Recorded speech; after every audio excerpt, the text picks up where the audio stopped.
Saudara hadirin, menyadari kodrat kewanitaannya, sehingga berdesak-desakan itu saja sudah dianggap bisa mengurangi citranya sebagai wanita. Biar dia ngalah aja, tungguin ntar juga rapi, bukan malah ikut ngerangsek gitu. Enak nih berdesakan sama orang laki nih, lumayan nih.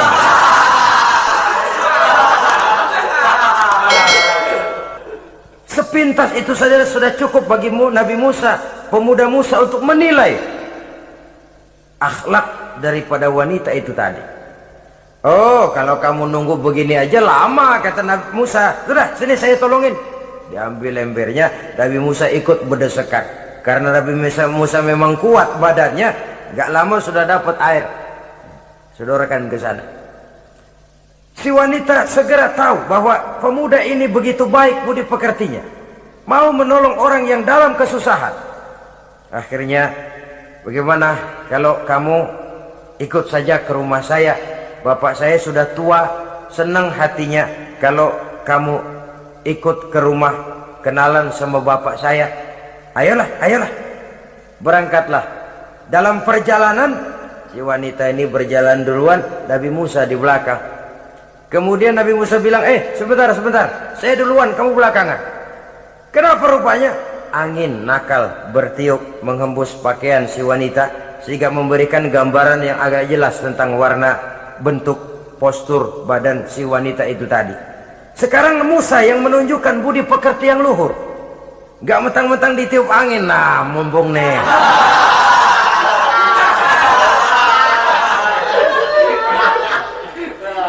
Rezeki nih, kapan lagi nyari yang begini ya? Jadi dua-duanya sudah menunjukkan satu akhlak yang sangat luhur. Dan manakala sampai di rumah si wanita kakak beradik tadi, diceritakanlah halnya bahwa dia ditolong oleh seorang pemuda. Inilah orangnya. Sangat bersukacitalah hati orang tua kedua wanita itu tadi.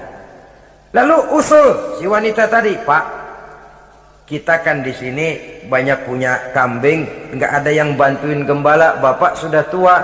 Kalau ini orang kita minta tinggal di sini saja, gimana Pak? Ya terserah kamulah. Akhirnya Nabi Musa tinggal di sana. Menurut satu riwayat 8 tahun ikut mengembalakan kambing. Dan orang tua tadi tidak lain adalah Nabi Syuaib alaihi salam, yang pada akhirnya kemudian Nabi Musa dikawinkan dengan wanita itu tadi.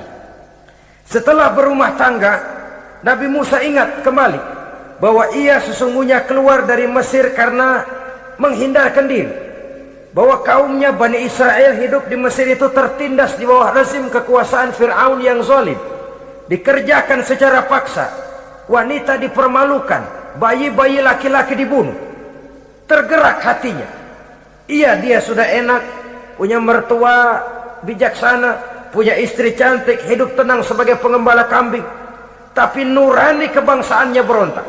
Saya tidak boleh bersenang-senang sementara bangsa saya ditindas. Saya tidak boleh menari di atas bangkai saudara saya. Saya tidak boleh tersenyum di atas penderitaan saudara-saudara saya. Saudara-saudara saya Bani Israel merintih di bawah penindasan Fir'aun. Saya harus membebaskan mereka. Diceritakanlah hal ini kepada mertuanya. Wah, kalau pakai bahasa mertua, saya mau kembali ke Mesir. Untuk apa Musa? Untuk menyelamatkan saudara-saudara saya Bani Israel yang masih dalam cengkraman kezaliman rezim Fir'aun. Saya harus membebaskan mereka. Ya kalau memang itu tekadmu nak, berangkatlah. Bapak mengiringimu dengan doa. Berangkatlah Nabi Musa bersama istrinya. Sampai ketika beliau sedang istirahat di satu lembah, dari kejauhan beliau melihat ada api menyala. Beliau berkata kepada istrinya, kau tunggu di sini. Tidak lama saya akan kembali. Saya akan menghampiri api itu. Berangkat Nabi Musa ke arah api menyala tadi. Makin didekati makin terang sinarnya. Sampai kemudian terdengar suara, ya Musa, inni ana rabbuka fakhla' na'laik innaka bil wadil muqaddasi tuwa wa ana ikhtartuka fastami' lima yuha. Wahai Musa, akulah Tuhanmu, bukalah terompahmu, sesungguhnya engkau berada di satu lembah yang disucikan bernama lembah Tua.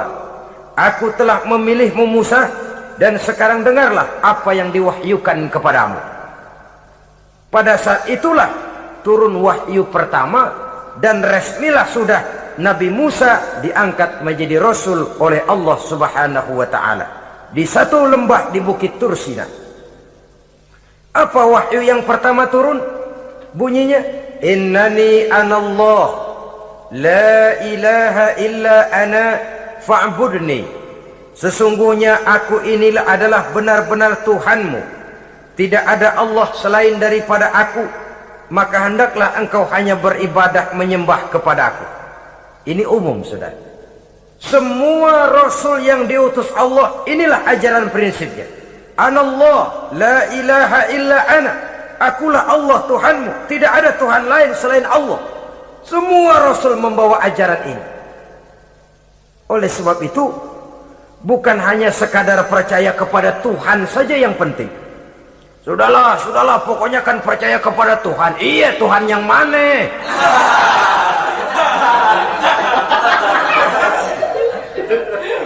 Sebab kalau sekadar percaya kepada Tuhan, rasanya semua agama percaya kepada Tuhan. Begitulah orang Hindu percaya kepada Tuhan, tapi Tuhan menurut mereka Trimurti, Wisnu, Siwa, Brahma. Orang Buddha percaya kepada Tuhan, tapi Tuhan dalam pandangan mereka ada Tuhan kecil Hinayana, ada Tuhan besar Mahayana. Orang Majusi juga percaya kepada Tuhan, tapi Tuhan dalam pandangan mereka ada Tuhan kebaikan namanya Ahriman, ada Tuhan kejahatan namanya Ahura Mazda. Orang Nasrani juga percaya kepada Tuhan, tapi Tuhan kata mereka dalam bentuk Trinitas, Tuhan Anak, Tuhan Bapa, Ruhul Kudus. Ini semua Tuhan dalam pandangan mereka. Jadi kalau sekadar percaya kepada Tuhan, percaya kepada Tuhan, percaya kepada Tuhan, Tuhan yang mana? Itu yang prinsip. Itu yang prinsip. Sebab salah kita dalam mempercayai Tuhan, kita akan terjebak ke dalam penyakit kalau tidak kufur, syirik, dan dua-dua itu bapak moyangnya dosa. Begitu Islam menyelamatkan kita masyarakat manusia. Ya ayyuhan nasu ubudu rabbakumul ladzi khalaqakum. Hai manusia, Tuhanmu yang perlu kamu sembah itu hanyalah Tuhan yang telah menciptakan kamu. Dan itu tidak lain adalah Allah yang lam yalid wa lam yulad wa lam yakul lahu kufuwan ahad, yang laisa kamitslihi syai'un. Ia tidak beranak, ia tidak diperanakkan, dan ia tidak bisa diserupakan dengan apapun. Dialah Allah itu.